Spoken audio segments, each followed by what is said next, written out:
നമസ്കാരം. നഖത്തിനിടയിൽ വരെ കള്ളം, അതാണ് CPM-കാർ. പിണറായി സർക്കാരും ഇത്തരത്തിലായിരുന്നു. നാക്കെടുത്താൽ കള്ളം പറയുന്ന ഒരു മുഖ്യമന്ത്രി. അദ്ദേഹം ഒരിക്കലും ഒരു വാസ്തവം പറഞ്ഞതായിട്ട് എനിക്കറിയില്ല. തെളിവുകൾ സഹിതം ഓരോ കാര്യങ്ങൾ പുറത്തു വരുമ്പോഴും അദ്ദേഹം പറയുന്നത് ഈ കൈകൾ ശുദ്ധമാണ് എന്നുള്ളതാണ്. എല്ലാവർക്കും അറിയാം ആ പറഞ്ഞ സംഭവം അല്ലെങ്കിൽ ആരോപിക്കപ്പെട്ട കാര്യം ശരിയാണെന്നുള്ളത്. പക്ഷേ അപ്പോഴും മുഖ്യൻ നിഷേധിക്കും. തിരിച്ച് ചോദ്യം ചോദിക്കാൻ മാധ്യമപ്രവർത്തകർക്ക് പോലും ധൈര്യമില്ലാത്തൊരവസ്ഥ. നമുക്കറിയാം വയനാട് ദുരന്തം.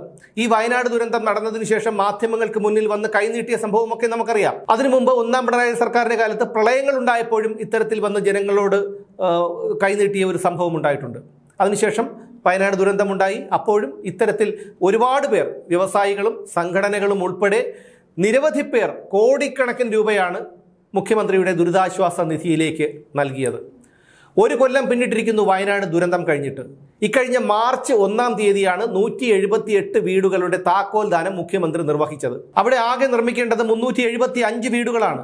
ഈ 375 വീടുകളും നിർമ്മിക്കാനുള്ള പണം മുഖ്യമന്ത്രിയുടെ ദുരിതാശ്വാസ നിധിയിലുണ്ടായിരുന്നു. പക്ഷേ സർക്കാർ കാണിച്ചത് ഗുരുതരമായ അലംഭാവമാണ്. ചോദ്യം ചെയ്യാൻ പ്രതിപക്ഷമില്ല, മാധ്യമങ്ങളില്ല, പൊതുജനങ്ങളില്ല. ഈ പ്രളയത്തിൽ, ഉരുൾപൊട്ടലിൽ വീട് നഷ്ടപ്പെട്ടവർക്കും ആവതില്ല. അതുകൊണ്ട് ഇക്കഴിഞ്ഞ മാർച്ച് 1-ാം തീയതിയാണ് 175 വീടുകളുടെ താക്കോൽ ദാനം നിർവഹിച്ചത്. എന്നാൽ ഇപ്പോൾ പുറത്തു വരുന്ന കാര്യം, ഈ 178 വീടുകളിൽ 40 വീടുകൾ മാത്രമേ വാസയോഗ്യമുള്ളൂ എന്നാണ്. എന്ന് മാത്രമല്ല, ദുരിതബാധിതർക്ക് 9,000 രൂപ വീതം ധനസഹായവും ഭക്ഷണ കൂപ്പണും എല്ലാ മാസവും 1-ാം തീയതി നൽകുന്ന ഒരു പതിവുണ്ട്. പക്ഷേ അത് ഇത്തവണ മുടങ്ങിയിരിക്കുകയാണ്. മാസം പകുതിയായിട്ടും ഇതുവരെ അവർക്ക് പണം കിട്ടിയിട്ടില്ല. അപ്പോൾ അവരുടെ ഒരു അവസ്ഥ ഒന്ന് ആലോചിച്ച് നോക്കൂ. 40 വീടുകൾ മാത്രമാണ് നിർമ്മാണം പൂർത്തിയായത്. തെരഞ്ഞെടുപ്പിന് മുമ്പ് മുഖ്യമന്ത്രിയും സർക്കാരും പാർട്ടിയും ഒക്കെ കൊട്ടിഘോഷിച്ചത് 178 വീടുകളുടെ താക്കോൽ ദാനം നിർവഹിച്ചു എന്നുള്ളതാണ്. പക്ഷേ സർക്കാരിൻ്റെയും പിണറായി വിജയൻ്റെയും ഒക്കെ ഒരു രീതി അറിയാവുന്നവർക്കറിയാം ഇതിൽ ഉടായ്പുണ്ടായിരുന്നു എന്നുള്ളത്. ഫേസ് 1-ലാണ് 178 വീടുകളുടെ നിർമ്മാണം പൂർത്തിയായതായി സർക്കാർ അവകാശപ്പെടുന്നത്. ഈ ദുരിതബാധിതർ ജില്ലാ കളക്ടറെ ബന്ധപ്പെട്ടപ്പോഴാണ് അറിയുന്നത് 40 വീടുകളുടെ നിർമ്മാണം മാത്രമേ പൂർത്തിയായിട്ടുള്ളൂ എന്ന്. എന്നാൽ ഇവരുടെ കൂട്ടായ്മ തീരുമാനിച്ചിരിക്കുന്നത് ഈ 178 വീടുകളും വാസയോഗ്യമാക്കിയതിനു ശേഷം മാത്രമേ തങ്ങൾ ഒരുമിച്ച് അവിടെ താമസമാക്കൂ എന്നുള്ളതാണ്. ഈ 40 പേർ അവിടെ താമസമാക്കിയാൽ തന്നെ അവിടെ വലിയ രീതിയിലുള്ള നിർമ്മാണ പ്രവർത്തനങ്ങളൊക്കെ നടക്കുന്നുണ്ട്. അത് പൊടിയും മണ്ണുമൊക്കെയായി അവിടെ വല്ലാത്തൊരവസ്ഥയിലാണ്. അവരുടെ ജീവിതം വളരെ ദുസ്സഹമാകും. അതുകൊണ്ട് തന്നെ അവരവിടെ താമസിക്കാൻ തയ്യാറല്ല. അപ്പോൾ ജനങ്ങളെ പച്ചയ്ക്ക് പറഞ്ഞ് പറ്റിക്കുകയായിരുന്നു പിണറായി വിജയൻ. തെരഞ്ഞെടുപ്പിന് മുന്നോടിയായി ജനങ്ങളെ കബളിപ്പിക്കാൻ നടത്തിയ ഒരു നാടകമായിരുന്നു ഈ 178 വീടുകളുടെ താക്കോൽ ദാനം നിർവഹിച്ചു എന്നുള്ളത്. എന്തിനാണ് ഈ പണം, ഇത്രയധികം പണം അവിടെ വന്നിട്ടുണ്ട്, മുഖ്യമന്ത്രിയുടെ ദുരിതാശ്വാസ നിധിയിൽ വന്നിട്ടുണ്ട് കോടിക്കണക്കിന് രൂപ. ഇത്രയും കാലതാമസം ആവശ്യമില്ലായിരുന്നു. ക്ലിഫ് ഹൗസിലെ പട്ടുമെത്തയിൽ ഉറങ്ങുകയും പൊതുജനങ്ങളുടെ നികുതി പണമെടുത്ത് ധൂർത്തടിച്ച് ജീവിക്കുകയും ചെയ്യുന്നവർക്ക് സാധാരണക്കാരൻ്റെ വേദനയും വിഷമവും ഒന്നും മനസ്സിലാകില്ല. അതാണ് വയനാട് ദുരന്തത്തിൽ പോലും കണ്ടത്. എന്തിനേയും ഏത് ദുരന്തത്തെയും വിറ്റ് കാശാക്കുക എന്നുള്ളതായിരുന്നു സർക്കാരിൻ്റെ രീതി.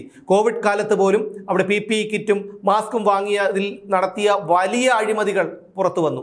ലോകത്ത് ഒരു മനുഷ്യനും ചെയ്യാത്തൊരു കാര്യം, മനസാക്ഷിയുള്ള ഒരാളും ഒരു ഭരണാധികാരിയും ചെയ്യാത്ത കാര്യം, അതാണ് പിണറായി വിജയൻ്റെ സർക്കാർ കോവിഡ് കാലത്ത് പോലും ചെയ്തത്. ഓഖി ദുരന്തത്തിൽ മുഖ്യമന്ത്രിയുടെ ദുരിതാശ്വാസ നിധിയിലേക്ക് വന്ന പണം വകമാറ്റി ചെലവഴിച്ചു എന്ന് വിവരാവകാശ രേഖകൾ പ്രകാരം പുറത്തു വന്ന കാര്യമാണ്. അപ്പോൾ എന്തെങ്കിലും ഒരു ദുരന്തമുണ്ടാകുമ്പോൾ വന്ന് മാധ്യമങ്ങളുടെ മുന്നിൽ വന്ന് അല്ലെങ്കിൽ ചാനലിൽ വന്നിരുന്ന് കൈനീട്ടുകയാണ്. നമുക്ക് ഒരുമിച്ച് നിൽക്കാം, നമുക്കത് ചെയ്യാം, നമുക്കിത് ചെയ്യാം എന്നൊക്കെ പറഞ്ഞിട്ട്. അപ്പോൾ ഈ പറയുന്ന പാവപ്പെട്ട ആൾക്കാരെല്ലാം പണം മുഖ്യമന്ത്രിയുടെ ദുരിതാശ്വാസ നിധിയിലേക്ക് അയക്കും. നിങ്ങൾക്ക് ഓർമ്മയുണ്ടാകും ഒരു പാത്തുമ്മ. ഈ പാത്തുമ്മ കഴിഞ്ഞ പ്രളയത്തിൽ അവരുടെ ആട് വിറ്റ്, അവരുടെ ആകെ ഉപജീവന മാർഗമായിട്ടുള്ള ഒരു ആടിനെ വിറ്റാണ് അവർ മുഖ്യമന്ത്രിയുടെ ദുരിതാശ്വാസ നിധിയിലേക്ക് പണം കൊടുത്തത്. കണ്ണൂരിലെ ഒരു ബീഡി തൊഴിലാളി, അദ്ദേഹത്തിൻ്റെ പേര് ഞാനിപ്പോൾ മറന്നുപോയി, ഒരു ബീഡി തൊഴിലാളി ജനാർദ്ദനൻ 2 ലക്ഷം രൂപയാണ്. അദ്ദേഹം ഒരു ബീഡി തൊഴിലാളി 2 ലക്ഷം രൂപ സ്വരൂപിക്കണമെങ്കിൽ എത്ര കാലം അദ്ദേഹം കഷ്ടപ്പെടണം? ഇനി ആ കഷ്ടപ്പെട്ട പണം മുഖ്യമന്ത്രിയുടെ ദുരിതാശ്വാസത്തിന് നിധിയിലേക്ക് കൊടുക്കാൻ എത്ര വലിയ മനസ്സുണ്ടാകണം? ഇതൊന്നും മനസ്സിലാക്കാതെയാണ് ആ പണം വാങ്ങി വകമാറ്റി ചിലവഴിച്ചത്. ഒടുവിൽ ജനാർദ്ദനന് തന്നെ പറയേണ്ടി വന്നു, ഞാനിത് കൊടുത്തു പോയല്ലോ എന്ന് അദ്ദേഹം മാധ്യമങ്ങളുടെ മുന്നിൽ വന്ന് പറഞ്ഞു. അതുതന്നെയാണ് ഈ വിഷയത്തിലും സംഭവിച്ചിരിക്കുന്നത്. ജനങ്ങളുടെ ഇനിയിപ്പോൾ 178 വീടുകളുടെ നിർമ്മാണ പ്രവർത്തനങ്ങൾ നടക്കുകയാണ്. അടുത്ത സർക്കാർ അധികാരത്തിൽ വരും. ഇനി എങ്ങനെയാകും ഈ പാവപ്പെട്ടവരുടെ ജീവിതം എന്നറിയില്ല. എന്തായാലും 10 കൊല്ലം ഉളുപ്പില്ലാതെ ജനങ്ങളെ കബളിപ്പിക്കുകയാണ് പിണറായി വിജയൻ ചെയ്തത്. വലിയ വലിയ ഹോർഡിങ്ങുകളിലൊക്കെ വെച്ചിട്ടുള്ളത് ടൗൺഷിപ്പ് കൊടുക്കാൻ നമ്മളല്ലാതെ ആര് സഖാക്കളെ എന്നാണ്. ഒരു ആട്ട് കൊടുക്കാനാണ് തോന്നുന്നത്. എന്ന് പറഞ്ഞിട്ട് ഒരു ആട്ട് കൊടുക്കാനാണ് തോന്നുന്നത്. അത്രയ്ക്ക് ജനങ്ങളെ പച്ചയ്ക്ക് കബളിപ്പിക്കുന്ന ഒരു ഭരണാധികാരി. അയാളുടെ ആസ്ഥനം താങ്ങുന്ന വിവരവും വെള്ളിയാഴ്ചയും മാനവും മര്യാദയും നാണവും നാണക്കേടുമില്ലാത്ത മനുഷ്യരൂപികളായ, മനുഷ്യൻ്റെ രൂപം മാത്രമുള്ള തലച്ചോറ് ക്ലാവ് പിടിച്ച അന്തം കമ്മികളായ കുറേ എണ്ണം അവരാണ് ഈ നാടിനെ 10 കൊല്ലം പിന്നോട്ടടിച്ചത്. ജനങ്ങൾ ഇത് മനസ്സിലാക്കണം. ഇവരുടെ കബളിപ്പിക്കൽ, ഇവരുടെ പറഞ്ഞു പറ്റിക്കൽ മനസ്സിലാക്കണം.